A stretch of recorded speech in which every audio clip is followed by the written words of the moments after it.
안녕하세요. 자, 5월 마지막 주, 오늘은 특별법, 주택임대차. 자, 우리 특별법, 민사특별법 5개 법을 배웁니다. 첫 번째가 주택임대차, 두 번째가 상가임대차, 세 번째가 가등기, 담보 등에 관한 법률, 네 번째가 아파트, 집합건물, 소유 및 관리에 관한 법률, 마지막으로 부동산 실명법. 맹시다 가지 마라.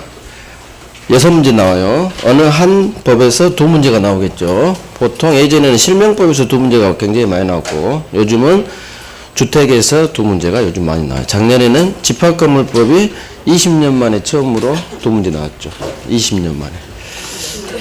15회 이후 처음이에요. 2문제. 그것도 어렵게 냈어.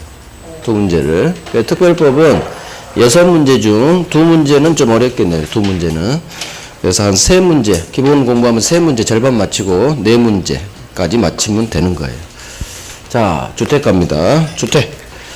주택 임차인, 이제 아파트, 내가 아파트 세대를 갖다 주임법 적용 범위, 기간 2년 보장해줘요. 2년 존속기간 보장. 그 다음 인도 및 주민등록 꽂으면 중간에 주인이 바뀌어도 제3자에게 들이댈 수가 있죠. 저 남은 기간 살 거예요. 대항력.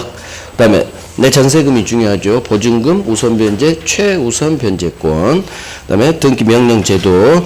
마지막 사실혼 배우자가 여기서 나오죠. 임차권 승계. 자, 첫 번째 적용 범위. 주택 임대차에 작동됩니다. 그러면 주임법에 적용되는 게 있고 주임법이 적용이 안 되는 게 있겠죠. 자, 작동 안 되는 거. 일시사용 임대차. 콘도죠, 콘도. 하룻밤 투숙객한테 이 어마어마한 권리 주지 않습니다. 그러니까 일시사용 임대차의 경우 주임법, 상임법, 상가 다 적용 안 돼요. 그 다음, 우리 살아있는 사람을 보호해요. 주택임차. 따라서 법인은 살아있는 사람이 아니죠. 그래서 법인에게도 작동이 안 됩니다. 하지만 예외가 있죠. LH, 지방공사, 중소기업 회사는 예외적으로 LH가 선정한 우리 서민이 입주하죠. 그 다음에 중소기업 회사가 사원, 직원을 위한 사택세 주면 이 법인이 작동돼요. 자, 이놈들이 적용 안 되는 거고, 적용되는 거, 주택 임대차에 적용될 거고, 이 주택이 미등기, 무허가 주택이라도 똑같이 보호된다 하겠어요. 미등기, 무허가 주택 똑같이 보호됩니다. 주택뿐만 아니라 주택 밑에 있는 대지에도 적용이 되죠. 그래서 주택이 아닌 토지만 경매로 날아가도 그 토지 매각 대금에서 우선 변제 땡기는 거예요. 그래서 대지에도 적용된다. 당연히 미등기 전세. 이 미등기 전세가 뭐예요? 이놈은 이상한 놈이야. 전세권도 아니고 임대차도 아니죠. 왜? 등기 안 박았으니까 물권 전세권 아니죠. 그 다음 월세가 차임이 없으니까 민법 임대차도 아니에요. 미등기 전세는 우리 법에 없는 존재예요. 온 전세를 말하는 거예요. 자, 그럼 예전에 주임법이 83년에 만들어졌을 때 그때는 온통 온 전세였죠. 당연히 전세에 살고 있는 사람 보호해 줘야겠지. 그래서 미등기 전세도 당연히 적용되겠죠. 자, 이게 적용 범위예요. 적용 범위는 여기밖에 안 나와요. 자, 주택 임대차 2번 미등기 무허가 주택 적용됩니다. 3번 별 3개. 주택 밑에 있는 대지에도 작동된다는 거. 4번 미등기 전세에도 적용된다는 거. 자, 5번 우리 임대차에서 했죠. 임대인이 꼭 소유자일 필요는 없다는 거. 타인 권리 임대차 유효이기 때문에 편면제 강행 규정이죠. 따라서 주택 임대차 비롯한 모든 5개 법은 다 강행 규정. 여기는 편면제 강행 규정. 임차인에게 분리하면 다 무효가 돼요. 오케이, 이 정도 하면 되고, 적용되지 않는 경우 1번 별 3개죠. 일시사용 임대차가 명백하다. 그러면 주임법, 상임법은 적용되지 않아요. 2번 법인 작동 안 됩니다. 하지만 기업 예외. 토지주택공사 LH, 지방공사, 중소기업 얘들이 선정한 입주자, 회사 직원이 인도받고 주민등록 꽂으면 이 법인이 대항력을 취득해서 이 직원들이 보호된다 얘기예요. 오케이, 존속기간. 자, 주임법은 먼저 주택임차인을 어떻게 보호해 줄까 법이 고민을 했죠. 주택임차인은 임차권이라는 채권이기 때문에 내가 중간에 살다가 주인이 바뀌었어. 그러면 쫓겨가죠. 그때 이제 대항력을 주는 거고. 그 다음, 기본적으로 기간을 보장해주겠다. 그래서 주거 안정을 도모하자 해서 존속기간 최소 2년은 살게 해주자. 그래서 2년이 나온 거예요. 2년. 기간을 안정해도 2년. 민법은 기간 안정하면 각 당사자는 언제든지 해지 통고를 할 수 있거든요. 그러면은 기간 안정하면 언제든지 쫓겨나. 주인이 나가 하면 6개월 안에 방패해줘야 되죠. 그걸 막아주는 거예요. 기간 안정했다. 언제든지 주인이 나가라고 못한다는 얘기요. 2년 살 수 있어요. 또 계약서에 보통 1년 계약도 많이 해요. 1년, 2년 미만으로 정했다. 그러면 2년 살 수 있어요. 하지만 임차인만큼은 선택권을 주죠. 1년 계약서 쓰면 저 2년 미만으로 정한 기간, 1년 계약 기간이 유효함을 임차인만큼은 주장할 수 있다. 임차인이 나오면 소수로는 있다. 임차인만큼은 뭔가 할 수 있어. 하지만 임대인은 1년 계약 기간 유효라고 주장할 수 없어요. 주어 딱 잡고 중심 잡아야 돼. 주택 임차인은 무조건 임차인한테 유리한 지문이어야 돼요. 그래서 임차인만큼 뭔가 할 수 있어. 그러면 몰라도 맞다고 찍고, 임대인이 뭔가를 막 해. 안 되는 거야, 임대인은. 이런 느낌이 있어야 돼. 느낌적 느낌. 민법은 느낌이야, 느낌. 자, 기간이 끝났죠. 보증금 받을 때까지는 끝난 게 아니다. 여전히 존속한다. 8번 나왔어, 8번. 흘러가는 식으로. 자, 묵시갱신. 기간 만료 전 6달 전부터 2달까지 주인한테 아무런 연락이 없죠. 그러면 기간 만료 시점에 자동갱신, 묵시갱신, 법정갱신. 자, 묵시갱신 되면 민법은 기간은 정함이 없어져요. 언제든지 방패라 갈 수 있어. 하지만 주택은 또 보장해주죠. 2년 보장해줘. 그래서 투. 주택은 투. 상가는 여기다 일자로 바꿔버리면 돼. 1년. 상가는. 자, 2년 살 수 있어요. 하지만 주택 임차인이 이기 차임액을 연체했거나 또는 임차인으로서 의무를 현재 위반했대. 느낌이 오죠? 잘못했지. 잘못한 사람에게는 권리 주지 않는다. 법정갱신 안 돼요. 느낌이 왔어. 잘못했네. 뭔가 안 주겠네. 자, 2년 살 수 있지만 임차인만큼은 또 소수로 할 수 있다. 임차인만큼은 주인, 저 2년 살 수 있지만 제가 사정이 생겨서 이사 좀 해야겠어.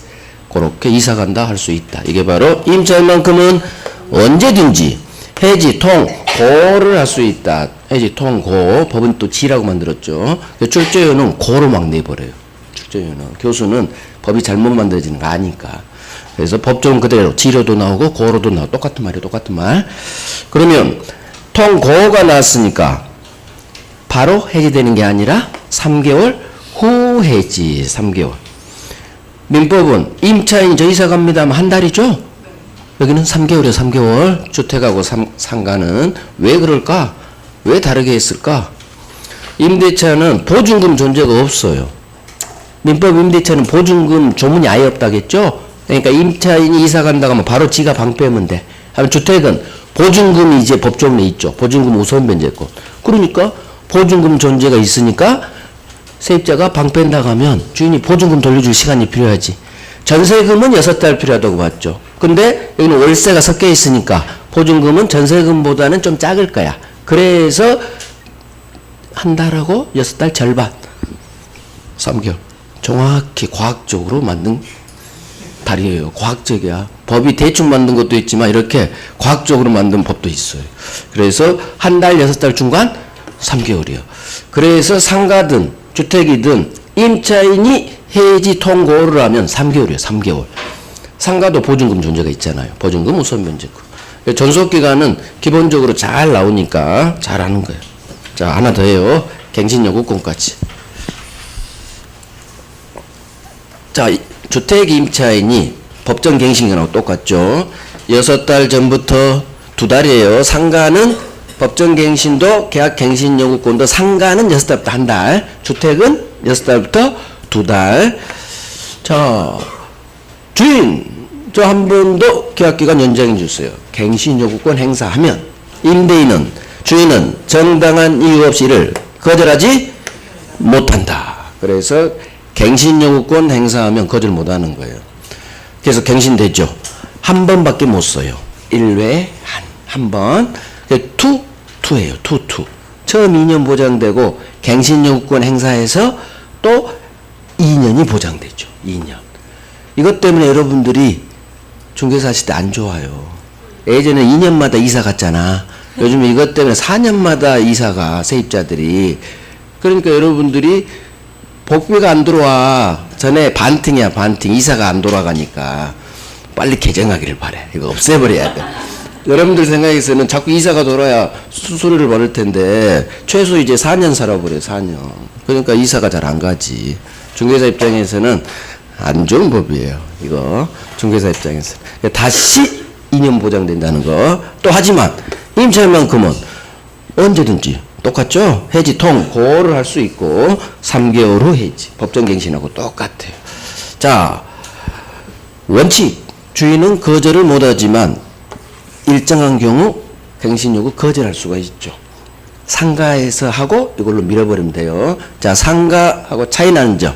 상가는 3기 차임연체지만 주택은 2기 차임연체한 사실이 있으면 거절할 수 있고 무단전대 이건 같고 그 다음에 주택에만 있어요. 주택에만 임대인, 존비속, 부모님, 자기 자식 포함한 임대인이 실제 제가 들어가 살 거예요. 제가 들어가서 할게 거절할 수 있겠죠. 자, 이게 존속기간에서 기본적으로 해야 될 거예요. 자, 존속기간. 동그라미 1번, 2번 별 3개입니다. 기간을 정하지 않았어요. 2년 미만으로 정했어요. 아, 1년 계약했구나. 자, 2년으로 봅니다. 그래서 2년 보자. 2년에 동그라미 빵 하시고. 다만 언제나 임차인만큼은 선택권을 줍니다. 다만 임차인은 2년 미만으로 정한 이 기간, 즉 1년 기간이 유효함을 주장할 수 있다. 주택 임대차에서 임차인이 뭔가를 할 수 있느냐 없느냐 그럼 이따로 밀어버려. 이따로. 임대인은 없어요. 임대인은 없고 임차인은 할 수 있고. 2번 기간이 끝나도 보증금 받을 때까지는 끝난 게 아니다. 여전히 존속하는 걸로 본다. 그대로 나와요. 그대로. 자, 다음 페이지. 묵시갱신, 법정갱신. 동그라미 1번. 6달 전부터 2달, 거기만 체크하고, 주인한테 아무 연락이 없으면, 세 번째 줄, 기간이 끝난 때, 전 임대차와 똑같은 동일 조건으로 다시 임대차 한 걸로 법이 본다. 이게 법정갱신, 묵시갱신이에요. 전세금 안 얻었다는 얘기지, 전세금은. 자, 2번. 하지만 임차인이 이기 차임액 연체했거나 또는 임차인으로서 의무를 현저히 위반했다면 아하 잘못했구나 그러면 이놈한테는 뭔가를 주지 않아요. 잘못했으니까 법정갱신 인정되지 않는다. 2번이 별 3개. 자, 3번 별 3개. 묵시갱신되면 다시 2년 보장해 줍니다. 다시 2년 투투. 자, 하지만 또 임차인만큼은 언제든지 이사간다 할 수 있고 3개월 동그라미 3개월 후 해지됩니다. 그래서 3개월 안에 방기해주면 된다는 얘기예요. 주인은 3개월 안에 보증금 돌려줘야겠죠. 자, 갱신요구권 1번에서 체크할 건 6달 전부터 2달이라는 거. 2달. 그래서 주택은 법정갱신이든 이 갱신요구권이든 6달부터 2달. 자, 6달부터 2달 전까지 갱신 요구하면 임대인은 정당 사유 없이 이를 거절하지 못하겠죠. 자, 하지만 임대인은 다음 9가지 경우에는 갱신 거절할 수 있다. 자, 기억 별 3개. 주택은 항상 2기예요. 2기 차임 연체했다면 거절할 수 있다. 그 다음 저기 이응, 시옷 다음 이응 별 3개. 존비속 포함한 임대인이 실제 거주하려는 경우 그러면 거절할 수 있죠. 현실은 이걸로 거절한다겠죠. 이걸로. 그 다음에 안 들어와 버려요. 다시 전세금 올려서 세주죠. 그럼 나중에 세입자가 손해배상 청구하고 지금 난리가 아니죠. 지금 온통 소송 걸렸어 이거. 그래서 실제 거주라는 건 상가에 없는 거절 사유예요. 자, 3번이 별 3개죠. 임차인은 이 갱신요구권을 1회 동그라미 하소. 한 번밖에 못 씁니다. 1회 한 해서만 행사할 수 있다. 그래서 처음 2년 보장되고 이거 행사해서 또 2년 살고 이게 이제 4년이 기본으로 보장된다는 얘기예요. 자, 4번. 갱신되는 임대차는 전 임대차 동일 조건으로 다시 계약 똑같아요. 법정갱신 여기는 똑같아. 다시 2년 보장돼요. 그 주택은 법정갱신이든 갱신요건 행사해서 갱신됐든 다시 2년. 하지만 또 임차인만큼은 언제든지 해지 통고를 할 수 있고 3개월 후 저기 법정갱신 저기 3번 있죠? 저기 법정갱신 3번이 이 자리에 들어온 거예요. 2년 하지만 임차인은 언제든지 해지 통고 3개월 후 똑같아. 저거 같이 일타쌍피니까 하면 돼요. 자, 이렇게 해서 존속기간 맞췄고 이제 대항력. 자, 주택 임차인을 위해서 존속기간 2년을 보장해줬고 이제 두 번째 장치죠. 중간에 주인이 바뀌어도 남은 기간 살 수 있게 해주죠. 단 그러려면 요건을 갖춰야죠. 이게 대항 요건이죠. 주임법상 대항 요건은 인도받고 동사무소 가서 주민센터 가서 주민등록 꽂아라. 인도 및 주민등록 박으면 그날이 아니라 그 다음날 오전 0시 대항력 취득. 자, 그러면 우리 살 수도 있고 우리 다시 새끼 칠 수도 있죠. 주인 임대인 동의 얻어서 전대차를 한다는 얘기지. 그러면 우리 다시 새끼를 치면 주인이 허락해주면 가능하니까 을은 간접점유, 현재 살고 있는 병은 직접점유, 간접점유, 직접점유. 전대차한 경우에는 반드시 현재 살고 있는 직접점유하는 현재 살고 있는 전차인이 주민등록 꽂아야 임차인이 대항력을 취득해요. 자, 이거요. 전대차한 경우에는 누가 주민등록 꽂아야 된다? 전차인이 꽂아야 돼. 현재 살고 있는. 임차인이 주민등록 꽂아놔도 전차인이 주민등록 전입신고 안 해놓으면 임차인은 대항력 없어요. 응? 그래서 전대차한 경우에는 현재 살고 있는 직접점유자 전차인이 주민등록을 꽂아야 임차인이 대항력 취득. 임차인이 대항력 취득해주면 전차인은 당연히 새끼니까 같이 보호되겠죠. 들이댈 수 있겠죠. 그래서 외워야 돼. 전차인, 직접점유자가 꽂아라. 그 다음 이 자체로 나오죠. 간접점유로도 상관없다. 이건 세트고. 자, 주민등록신고는 언제 효력 발생하느냐? 도달시 아니에요. 외워야 돼. 수리시. 행정청이 수리한 때 주민등록신고는 효력 발생. 수리 하고 외워요. 수리가 나와야 맞아. 그 다음 이 인도 및 주민등록 요건은 계속 유지해야 돼요. 중간에 이사 가거나 중간에 주민등록 빼버렸다. 그럼 대항력 상실해버려요. 언제까지? 경매 다 끝나는 배당 요구 종기까지. 뭐 이건 중요하지 않아. 계속 유지해라. 이게 기본적으로 대항요건에서 볼 거예요. 자, 그러면 동그라미 1번이죠. 임대차는 등기 안 박아도 인도 및 주민등록을 마치면 그 다음날 오전 0시부터 제3자에 대해 효력이 생긴다. 이게 제3자에 대한 대항력 취득이죠.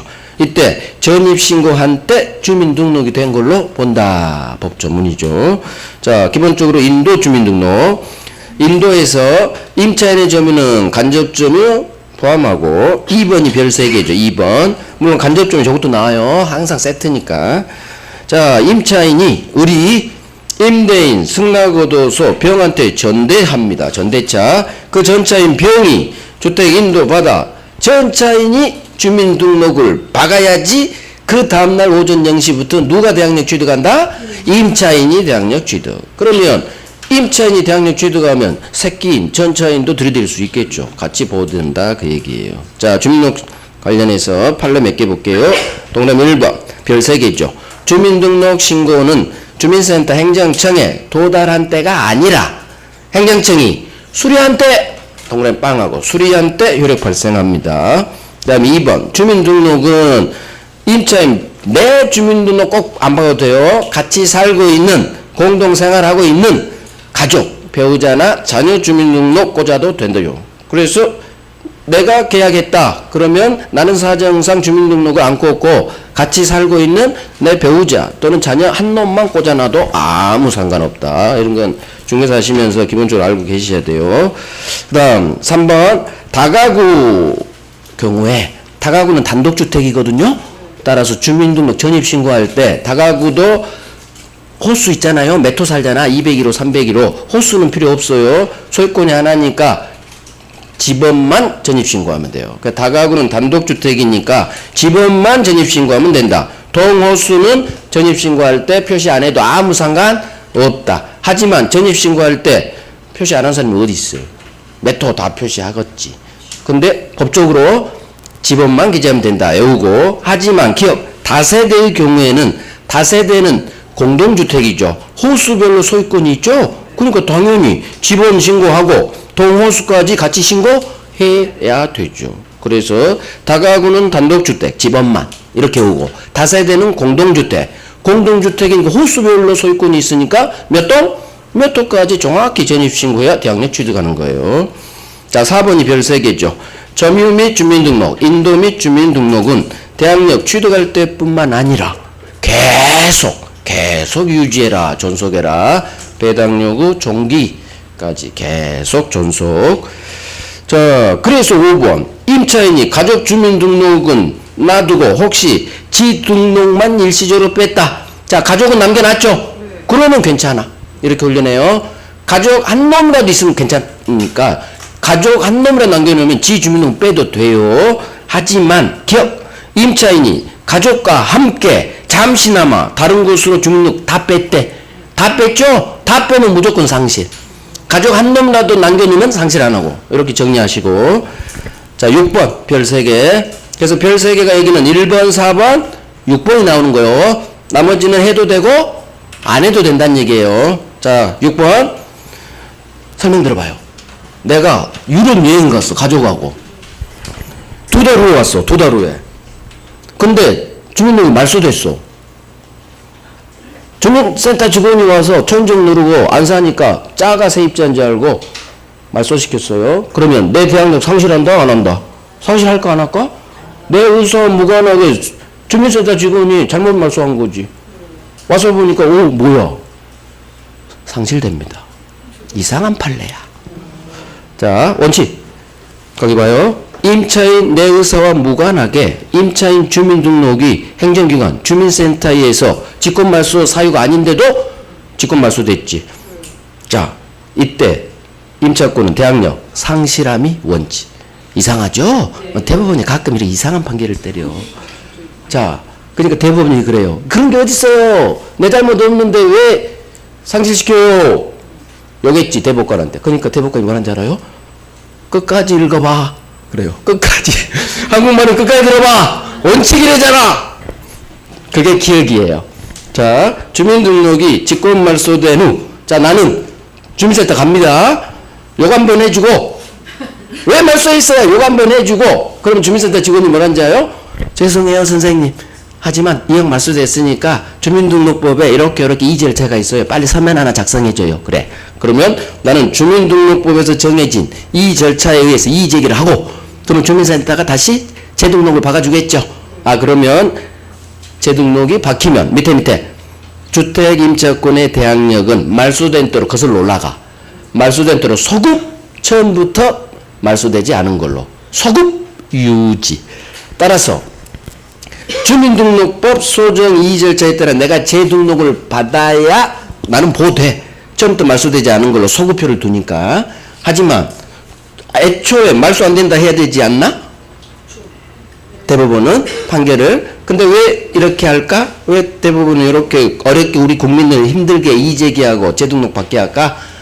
항상 대법원은 누구 편? 아, 국가 편이야, 국가 편. 좀 임차인 편 좀 들어줘야 돼, 이쪽 동네는. 주택 임대차 동네인데 또 국가 편 들어요. 그러니까 대법원은 일단 국가 행정 시스템을 존중해 준 거예요. 일단은 상실. 하지만 이의 제기해서 재등록 바뀌면 소급 유지, 피해는 안 받아요. 대신 내가 개 고생했지. 주민센터 찾아가야지, 요거 한번 해야지, 멱살 한번 잡아야지, 서면 써야지.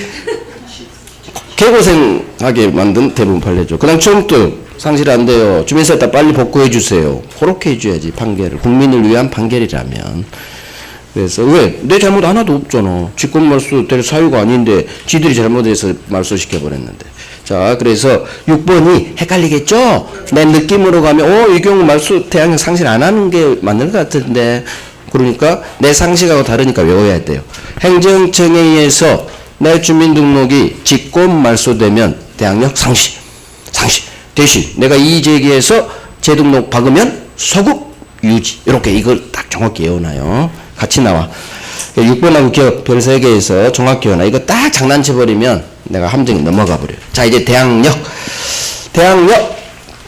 내용. 자, 봐봐요.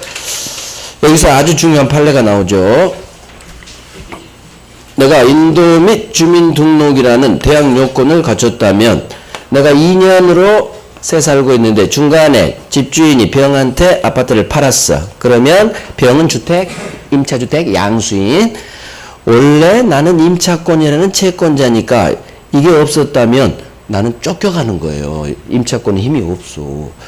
그걸 막아주기 위해서 주택임대차는 인도 및 주민등록을 박았다면 당신은 새 소유자 3자잖아요. 제3자에게도 들이댈 수 있다. 이게 대항력이 네요. 그렇다는 얘기는 내 입장에서 세입자가 나예요. 내 입장에서 기존 1년간 주인은 갑이었는데 이제는 새 주인으로 병이 바뀐 거예요. 임차인 입장에서는 주인이 바뀌어. 그러니까 이제 앞으로는 갑한테 보일러 수리비 달라고 하면 안 되고 얘한테 달라고 해야 돼. 얘한테 전화해야 돼. 이제 집주인이 바뀌었어. 그래서 우리 법은 임차주택 양수인은 갑이 가지고 있던 종전, 임대인, 지위를 승계한 걸로 본다. 동그라미 1번 법조문. 그래서 동그라미 1번 임차주택 양수인은 갑이 가지고 있던 임대인의 지위를 승계한 걸로 본다. 내가 들이댈 수 있을 때.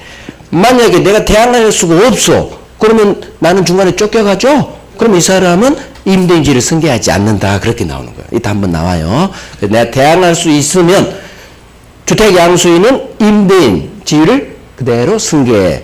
을 입장에서는 주인이 병으로 바뀐 거예요. 바뀐 거예요. 자, 그러면 임대인 지위에서 가장 중요한 게 뭘까? 갑의 기존 임대인 지위. 이 임대인 지위 가장 중요한 건 기간 만료됐을 때 세입자한테 보증금 돌려주는 거예요. 이게 임대인 지위에서 가장 중요하지. 그래서 임대인 지위가 승계된다는 얘기는 보증금 줄 채무도 승계된다는 얘기예요. 다 넘어가 버려. 그래서 양수인만 보증금 반환 채무 부담. 전소유자 갑은 면한다. 이게 나오는 거예요. 우리 전세권에서도 했죠. 전세 설정 후 소유자가 바뀌면 새 소유자 병만 부담. 전소유자 갑은 면해. 똑같다겠어. 주택도. 그래서 주택 양수인 병만 보증금 반환 채무 부담하고 양도인 전소유자 갑은 보증금 반환 채무를 면한다. 면한다. 하지만 예의가 있어요. 기간 만료 후 팔래요. 기간이 만료했어. 그런데 주인이 바뀌었어. 임차인이 이 경우 무조건 승계되는 게 아니라 이의제기가 가능해요. 그래서 원래는 말 없으면 이의제기 없어 그냥 넘어가 버려. 나는 이사 갈 때 새 주인 병한테 전세금 받아가야 돼. 보증금. 하지만 일정 시간 내에 이의제기를 하면 이 넘어가는 것을 내가 잘라버릴 수가 있어.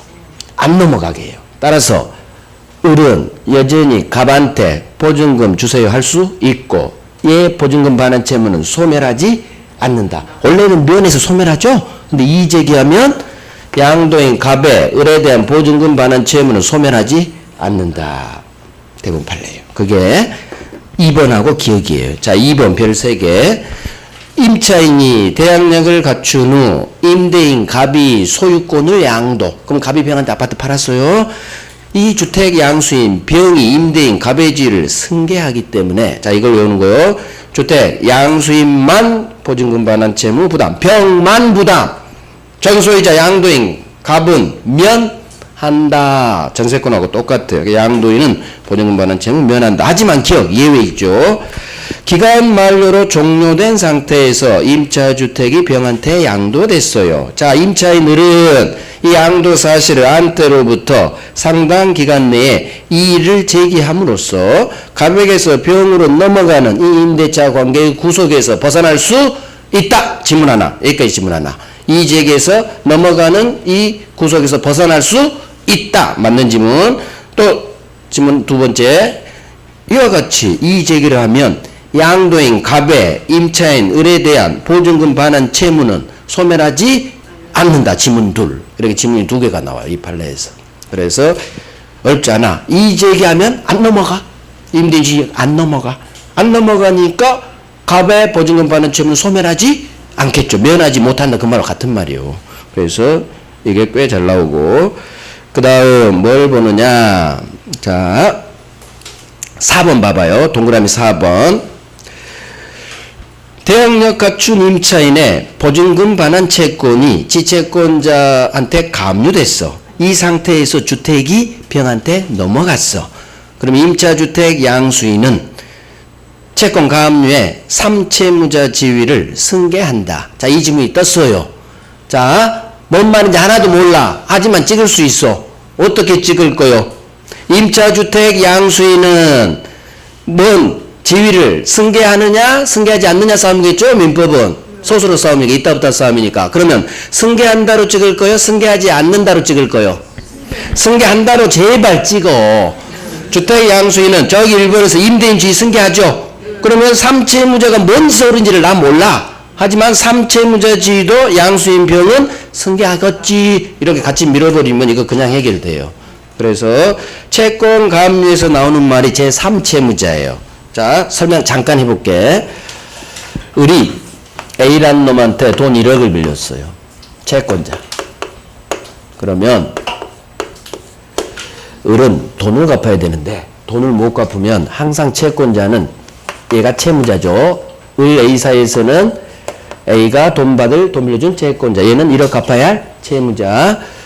채권자는 자기 채무자가 돈을 갚지 않으면 채무자 재산에 강제 집행을 해야 돼. 근데 강제 집행하려면 일단 이런 부동산이 최고지. 그럼 부동산 경매는 날릴 거니까. 근데 을은 지명이 부동산이 지금 없죠. 대신 세 살고 있고 보증금 채권이 있지. 그러면 이 보증금 반환 채권을 압류 가압류하는 거예요. 그래서 이 채권자가 자기 채무자가 가지고 있는 주인에 대한 보증금 반환 채권에 압류 가압류가 들어가요. 그러면 얘는 A 입장에서 자기 채무자의 보증금 반환 채무자잖아. 얘가 보증금 측면에서 채권자, 얘는 보증금 반환 채무자죠. 그러니까 이 사람 기준, 얘가 기준이요. 자기 채무자의 채무자지. 그래서 용어가 이 값을 채권 가압류에서는 제3 채무자라고 나오는 거예요. 결국 채권 가압류의 법률 용어예요. 채권을, 을의 값에 대한 보증금 채권을 얘가 압류 가압류했죠. 이놈 입장에 생각해야 돼. 채권을 압류한 이놈을 압류 채권자. 그 다음에 이놈은 A의 채무자. 값은 A 입장에서는 자기 채무자의 채무자. 그래서 이 값을 제3 채무자라고 해요. 그러면 보증금 반환 채권이 가압류됐다. 떴죠? 보증금 반환 채권이 가압류됐죠? 그러면 임대인 값은 채권 가압류에서 제3 채무자 지위에 있는 거예요. 응? 얘는 임대인 지위도 있고, 여기 봐요. 값은 현재 임대인 지위도 있고, 채권 가압류에 제3 채무자 지위도 있어. 그러면 주택이 넘어가면 아까 임대인 지위 승계된다겠죠? 그러면 이건 승계 안 될까? 같이 넘어가겠지. 그래서 임대인 지위도 승계되고 채권 가압류에 제3 채무자 지위도 같이 승계된다 하면 맞는 지문. 3채무자 지위는 승계 안 된다. 언밸런스잖아. 언밸런스. X지. 그래서 이것은 그래. 채권 가압류 나오고 제3채무자라는 단어가 나오면 마찬가지 주택 양수인은 채권 가압류에서 나오는 제3채무자 지위 승계한다 하면 맞는 지문. 앞으로 같이 승계한다. 임대인 지위도 승계하고, 저 1번하고 4번을 계속 같이 하셔야 돼. 임대인 지위도 승계하고, 병은 채권 가압류에 있는 자기가 가지고 있는 3채무자 지위, 갑의 지위를 병이 또 승계한다. 어렵지 않아요. 승계한다. 오케이. 됐어요. 자, 발생 시기. 1번, 별 3개죠. 기본이죠. 인도 및 주민등록 갖춘 다음날 오전 0시 가장 기초고. 자, 오른쪽 이제 저당권자의 관계. 여기가 이제 자 봐요. 이게 왕별 할까 이제 왕별.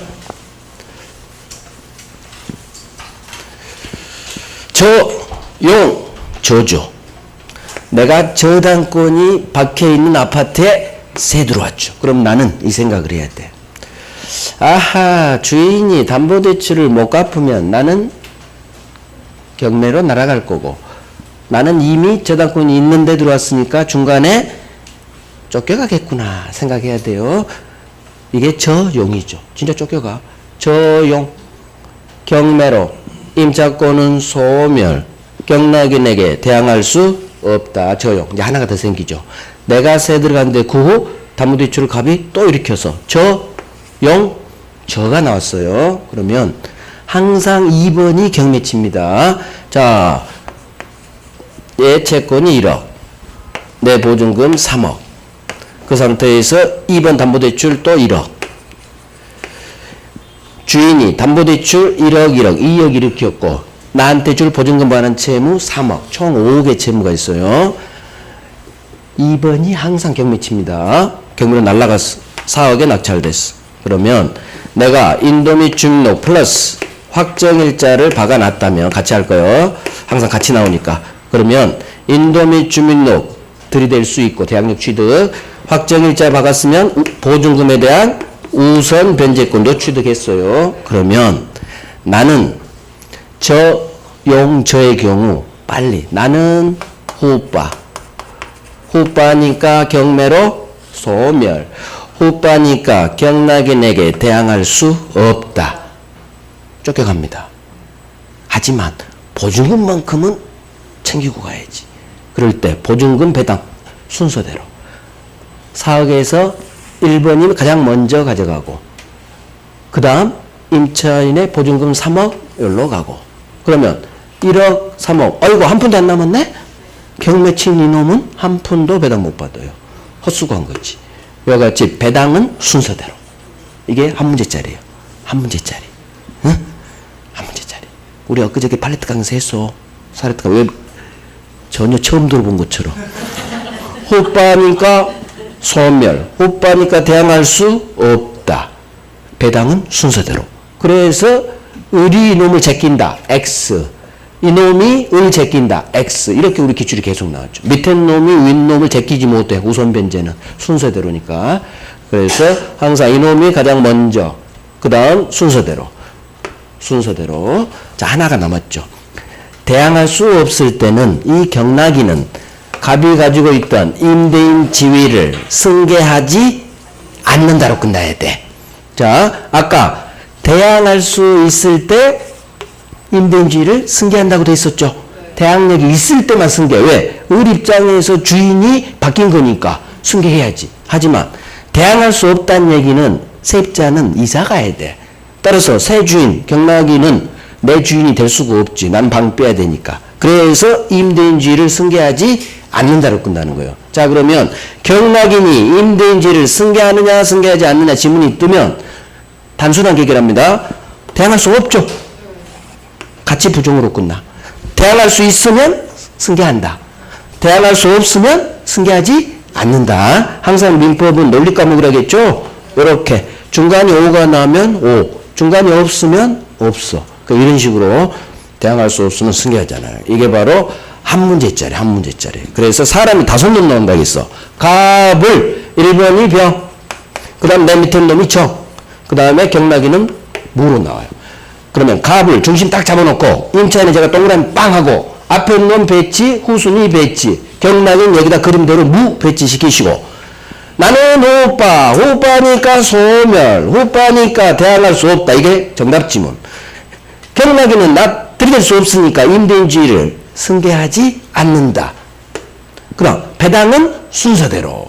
그래서 병이 을보다 우선할 거고 을은 후순위 저당권자지만 우선 변제 요건 갖췄으니까 정보다 을이 우선 변제 바꿨고 배당 바꿨고 이런 식으로 풀 수 있다고. 이 문제 자체가 길죠. 이걸 사람을 설명을 해줘야 되니까 5줄 6줄 나오지. 하지만 이 그림만 그리면 무조건 지문은 여기서 다 뜬다고. 대항할 수 없다, 승계하지 않는다, 배당은 순서대로 받아야 된다 할 수 있다고. 그게 3번이죠. 자, 3번 왕별이에요.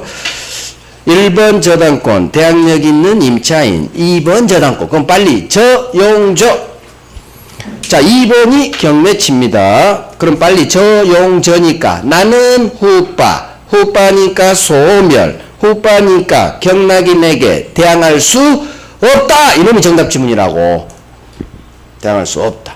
자, 대항할 수 없으니까 경매 매수인 경락인은 임대인 갑의 지위를 승계하지 않는다. 대항할 수 없으니까 승계하지 않는다. 오케이. 그래서 3번이 왕별이고 기억은 별 3개 하시고. 자, 오른쪽 지금 저당권자 관계하고 있어. 못 찾고 있어. 뭘 교재를 못 찾고 있어. 오른쪽 3번 하고 있어요. 자, 1번 안 중요한 거 법 조문이에요. 임차 동그라미 1번이요. 3번에 저당권자 관계 동그라미 1번 중요한 것부터 한 거예요. 자, 조금 법 조문. 임차주택에 대하여 경매가 행해지면 임차권은 원칙 경매로 소멸합니다. 다만 보증금이 전액 변제되지 않은 최선바 대항력 있는 임차권은 소멸하지 않는다. 이게 뭐예요? 용저 때 용이에요. 용은 경매로 소멸하지 않죠. 용저 선순위 대항력 있는 임차권은 소멸하지 않는다. 선순위란 말이 생략돼 있어요. 오케이. 자, 4번 봐봐요. 맨 밑에. 자, 이때 저용전대 이때 매각대금 완납 전에 선순위 저당권이 어떤 사유로 소멸했대. 저용저에서 선순위가 소멸했죠. 그러면 선순위가 소멸했으니까 잡아봐요. 선순위가 이놈이 소멸했대. 병이 날라갔대. 그러면 이제는 내가 저용 후바에서 이제는 내가 선바가 됐지.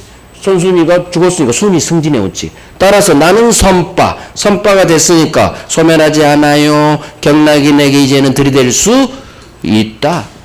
그래서 지문이 선순위 저당권이 어떤 사유로 소멸하면 이게 나오면 저용조에서 나오는 내용이요. 내가 이제 저용 후바에서 선바로 승진했구나.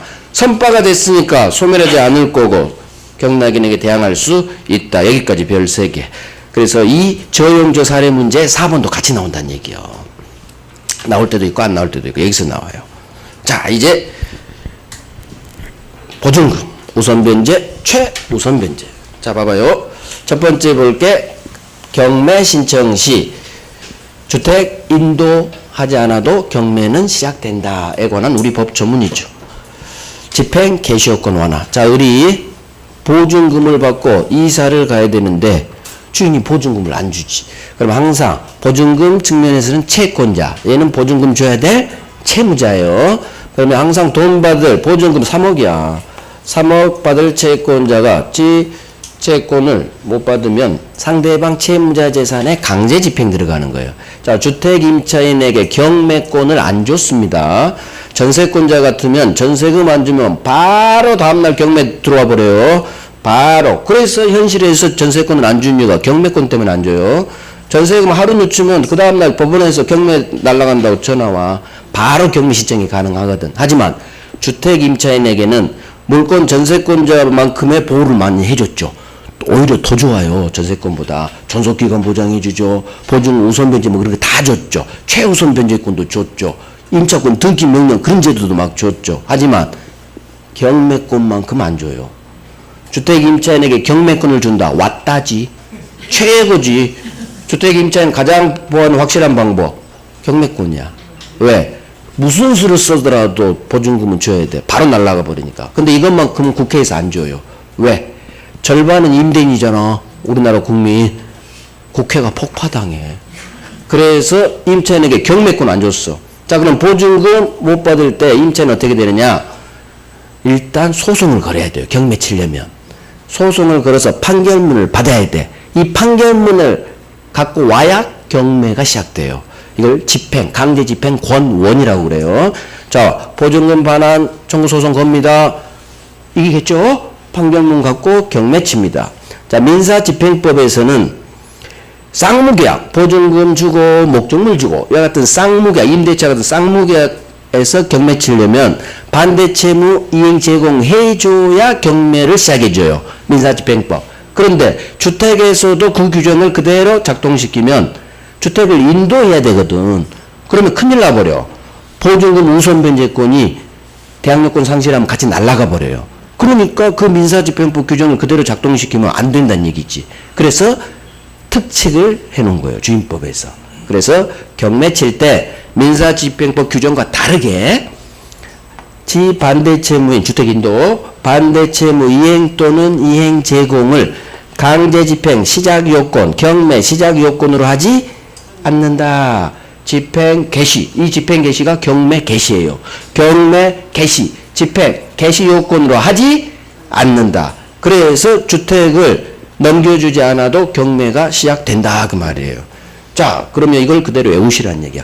그대로 나오니까. 경매 신청 시 반대채무 이행 또는 이행 제공을 집행 개시 요건으로 하지 않는다. 이 말이 무슨 말이냐? 경매 신청할 때 주택 인도하지 않아도 경매는 시작된다 그 말이에요. 이 의미를 이해하고 이걸 외우는 거야. 자, 경매 시작돼서 경매가 다 끝났죠. 매각대금 다행히 5억에 낙찰됐어. 그러면 나는 순서대로 배당받겠죠. 순서대로 내 보증금 3억을 여기서 땡겨야 돼. 그때는 경매 환가 대금에서 내 보증금을 수령하려면 이제는 경락인에게, 세소유자인 경락인에게 주택 인도해라. 즉 보증금 받을 때는 인도해라 그 말이야. 자, 정리. 경매 칠 때는 반대채무 이행 제공하지 않아도 경매 시작돼. 집행 개시효건으로 하지 않는다. 하지만 경매 다 끝나서 매각대금에서 내 보증금 받을 때는 이제는 양수인 경락인에게 인도해라. 그래야 보증금 받는다. 그게 법 조문이죠. 그래서 동그라미 1번 별 3개. 이게 훨씬 잘 나와요. 임차인이 임차주택에 대해 보증금 돌려주세요. 보증금 반환 소송 걸었고 판결은 떨어졌죠. 이 확정 판결에게 경매 신청하는 경우 여기를 외워. 반대채무 이행 또는 이행 제공을 여기를 외워. 집행 개시 요건으로 하지 않는다. 인도하지 않아도 경매 시작된다 그 의미예요. 하지만 2번 경매 다 끝나서 경매 매각대금에서 내 보증금 받기 위해서는 이제는 이 주택을 이 양수인은 경락인이에요. 경매니까 양수인 또는 경락인에게 인도해라. 그래서 법원이 보증금 줄 때 사인 받아왔어요. 이렇게 손 내밀어요. 무슨 사인? 인도증, 인도수령증. 그래서 경락인한테 사인 받아오라게 인도했는지 그래야 줍니다. 왜? 보증은 덥석 줬다가 임차인이 안 줘버리면 어떡해.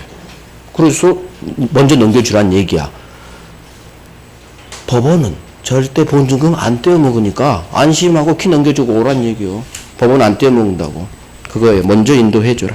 자, 보증금 우선 변제권 요건이 있죠. 대항 요건 플러스 확정일자까지 박아야 돼요. 자, 보증금 우선 변제 요건 기초죠.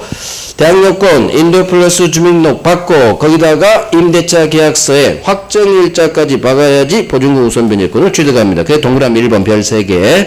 자, 경매 매각대금에서 후순위 권리자보다 보증금 우선 변제 받을 권리예요. 자, 경매 매각대금에서 항상 우선 변제권이 나오는 거예요. 매매 대금에서 우선 변제권이 나온다 안 나온다?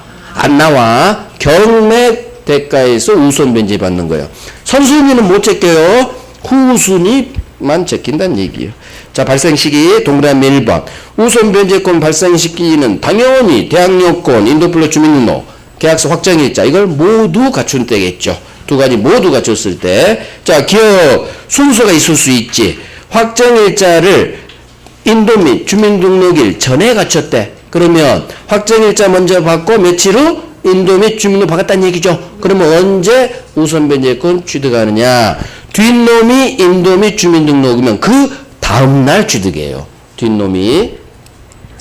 하지만 는 인도 및 주민등록 꽂고 며칠 후 확정일자 박았어. 모두 갖췄죠. 이때는 확정일자가 나중이죠. 그러면 그날 확정일자 박은 그날. 기초죠. 기초. 이런 건 기초야. 자, 넘깁니다. 자, 그러면 이제 우선 변제 내용에 있어 할 것은 몇 개 판례가 있지만 이게 가장 기초예요. 자, 주택이 경매 날라갔어. 가만히 있으면 배당 안 해줘요. 법원 가서 배당 요구 해야 돼요. 배당 요구 해줘야지. 나는 주택 임차인데 알아서 배당 해주겠지. 순서대로. 절대 법원은 알아서 안 해줘요. 나 배당 해주세요. 배당 요구해라. 자, 두 번째. 주택이 아닌 토지만 경매로 날라갔죠. 대지 매각대금에 대해서도 우선 변제 받을 수 있다. 이거 되게 잘 나와.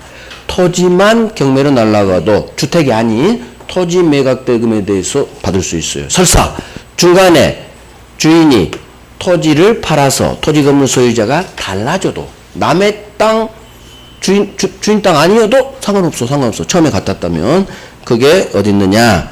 일단 1번. 자, 경매 절차에서 임차인이 보증금을 우선 변제받으려면 집행법원에 배당 요구 종기 날짜 전에 자, 배당 요구해야 돼요. 배당 요구. 자, 2번. 이게 별 3개죠. 2번하고 기억. 임대차 성립시, 즉 내가 임대차 세 들어갈 때 주택과 그 밑에 있는 토지가 임대인 주인 갑 소유였죠. 자, 대항력 확정일자 갖췄다면 대지만 경매되더라도 대지 매각대금에서 우선 변제 받을 수 있다. 그래서 아까 주택 밑에 있는 대지에도 주임법이 적용된다 그거예요. 그래서 대지 매각대금에 나오면 무조건 우선 변제, 최우선 변제 무조건 받을 수 있다. 기억, 설사 임대차 성립 당시 내가 세 들어갈 때 주인 땅이었던 토지가 중간에 주인이 땅만 타인에게 양도했어. 그래서 주택은 값고 토지는 변게 됐지. 이와 같이 토지가 타인에게 양도되어 주택 토지 소유자가 달라지더라도 상관없다는 얘기요. 그래서 소유자가 달라져도 토지 환가 대금에서 우선 변제 받을 수 있다. 무조건 있다야. 대지 매각 대금에 대해서 우선 변제, 최우선 변제가 나오면 없다라는 질문 우리 시험에는 없어. 무조건 받을 수 있다. 자, 3번 느낌 가져봐요. 대항력이 있는 주택 임차권과 분리해서 보증금, 갑에 대한, 주인에 대한 보증금, 채권만을 양수했대. 자, 머릿속에 그림이 그려질까? 을이 임차권은 병한테 안 팔고 뭔만 팔았대? 보증금, 채권만 팔았지. 그러면 병은 채권만 샀죠. 임차권은 안 팔았으니까. 잠깐 못 알아먹는 것 같아. 역시 그림을 그려줘야 돼. 자, 을이 항상 을은 보증금 주세요. 보증금 받는 채권이 있어. 임차권도 있고. 그러면 병한테 원래는 다 원래 함께 팔아야 돼. 그런데 을이 임차권 안 팔아. 3억 보증금 주세요. 채권만 팔았지. 그러면 병 입장에서는 보증금 채권 3억짜리 보증금 채권만 샀지 임차권 안 샀죠. 그러면 이놈은 임차인 지위를 취득했다 못했다? 못했지. 임차권은 안 샀으니까. 이걸 이해하시라는 얘기예요.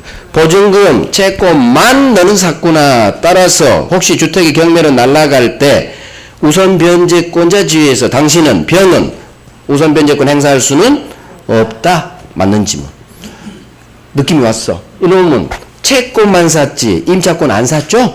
그러니까 임차권은 취득을 못했으니까 임차인에게 인정된 우선 변제권 행사할 수 없다. 배당력 이딴 거 보지 말고 우선 변제권 행사할 수 없다. 이렇게만 읽어버려야 돼. 그 단순화시켜야 돼. 항상 지문은.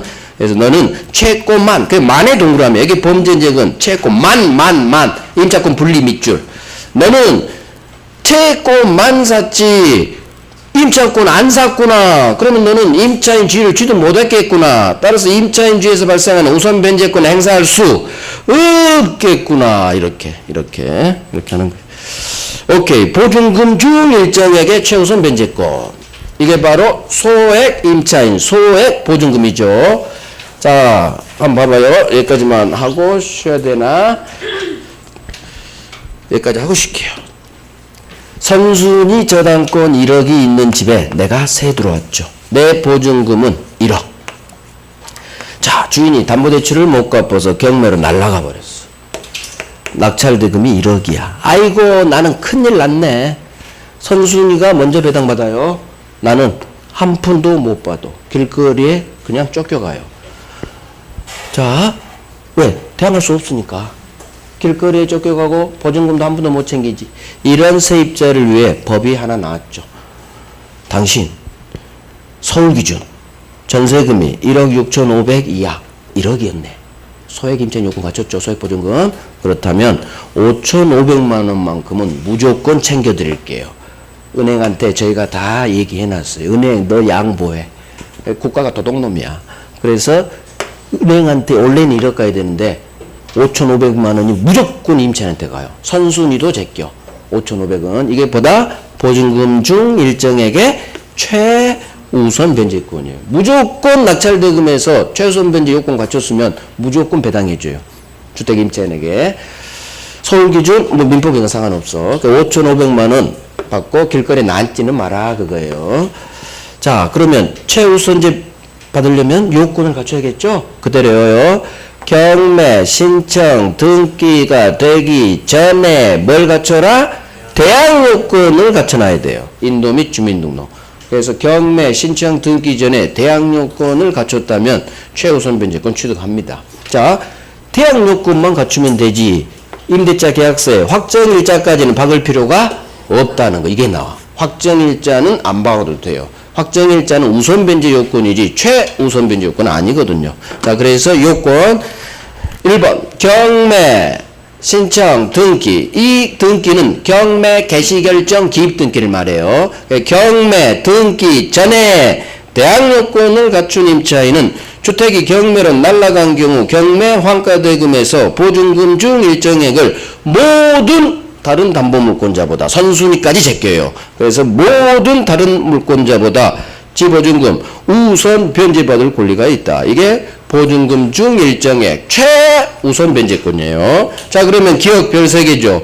임차인이 이 보증금 중 일정액을 최우선 변제받기 위해서 대항 요건만 갖추면 되는 거지. 그 외에 확정일자까지 갖출 필요는 없는 거예요. 왜냐하면 가급적 많이 5,500원 챙겨줘야 될 거 아니야. 그럼 최우선 변제 요건을 법이 강화시키면 그건 이상한 거죠. 약화시켜야지. 가급적 많이 챙겨줘야 되니까. 그래서 대항 요건만 갖추어라. 확정일자까지는 안 박아도 된다. 하지만 세 들어갈 때는 필수예요. 그냥 확정일자 무조건 박아놔야 돼. 무조건. 만일을 위해서. 자, 됐어요. 내용 오른쪽 가끔 나오니까 나중에 해야 돼요. 자, 우리 10분간 쉬고 임차권 등기 명령.